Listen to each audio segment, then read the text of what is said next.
Light ഹൗസിൻ്റെ ഈ പുതിയ എപ്പിസോഡിലേക്ക് ഏവർക്കും സ്വാഗതം. നിങ്ങളുടെ ദൈവം മരിച്ചോ? യൂറോപ്പിലെ പ്രസിദ്ധനായ ഒരു സുവിശേഷ പ്രഘോഷകൻ തൻ്റെ ശുശ്രൂഷകളുമായി ബന്ധപ്പെട്ട് ചില പ്രശ്നങ്ങളാൽ നിരാശനായി മാറി. ദിവസങ്ങൾ കഴിഞ്ഞിട്ടും അദ്ദേഹം അതിൽ നിന്നും കരകയറിയില്ല. ഭാര്യ ആശ്വസിപ്പിക്കുവാനും പ്രത്യാശ പകരാനും ശ്രമിച്ചുവെങ്കിലും അതെല്ലാം നിഷ്ഫലമായി. ഒരു ദിവസം രാവിലെ ഭാര്യ കറുത്ത വസ്ത്രങ്ങൾ അണിഞ്ഞ് അയാളുടെ മുന്നിലെത്തി.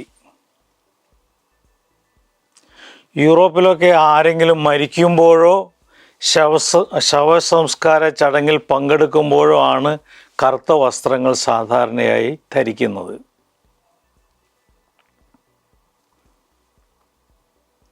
ദുഃഖസൂചകമായ ഇത്തരം കറുത്ത വസ്ത്രങ്ങൾ അത്തരം സന്ദർഭങ്ങളിലാണ് യോജിക്കുന്നതും. അതുകൊണ്ട് ഭർത്താവ് പെട്ടെന്ന് ചോദിച്ചു, ആരാ മരിച്ചത്? ദൈവം അല്ലാതാരാ? ഭാര്യയുടെ മറുപടി പെട്ടെന്നായിരുന്നു. അയാൾക്കൊന്നും മനസ്സിലായില്ല. അതിനാൽ വീണ്ടും ചോദിച്ചു, നീ കാര്യം പറ, ആരാ മരിച്ചത്? ഭാര്യ ഗൗരവത്തോടെ ആവർത്തിച്ചു, ഞാൻ പറഞ്ഞില്ലേ, നിങ്ങൾ പ്രസംഗിക്കുന്ന ആ ദൈവമുണ്ടല്ലോ, അദ്ദേഹം മരിച്ചു. നിനക്കെന്താ വട്ടുപിടിച്ചോ? ഭർത്താവ് ചാടി എഴുന്നേറ്റുകൊണ്ട് ചോദിച്ചു. എനിക്കൊരു വട്ടും പിടിച്ചിട്ടില്ല.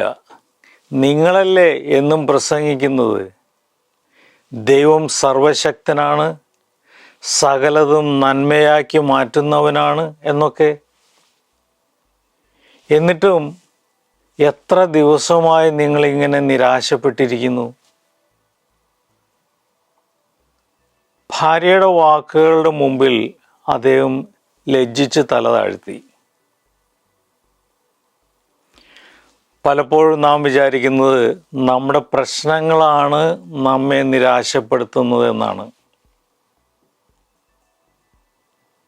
രോഗങ്ങൾ, സാമ്പത്തിക പ്രതിബന്ധങ്ങൾ, ദാമ്പത്യ പ്രശ്നങ്ങൾ, പരാജയങ്ങൾ, ഒറ്റപ്പെടൽ, ഇവയ്ക്കൊന്നും നമ്മെ നിരാശപ്പെടുത്താനുള്ള കഴിവില്ല.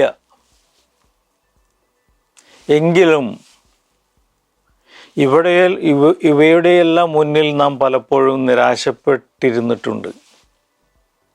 എന്താണ് ഇതിന് കാരണം?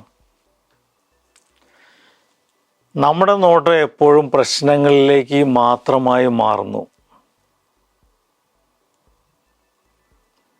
എപ്പോഴും പ്രശ്നങ്ങളെയും പ്രതിസന്ധികളെയും നോക്കിയിരിക്കുമ്പോൾ പ്രശ്നം വലുതായിത്തീരുന്നു. നമ്മുടെ ആത്മധൈര്യം നഷ്ടപ്പെടുന്നു. അതിനാൽ ധൈര്യം വീണ്ടെടുക്കുക.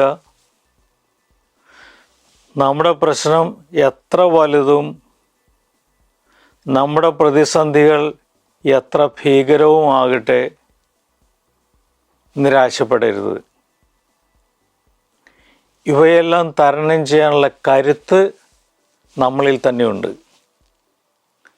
കണ്ടെത്തുക മാത്രം മതി.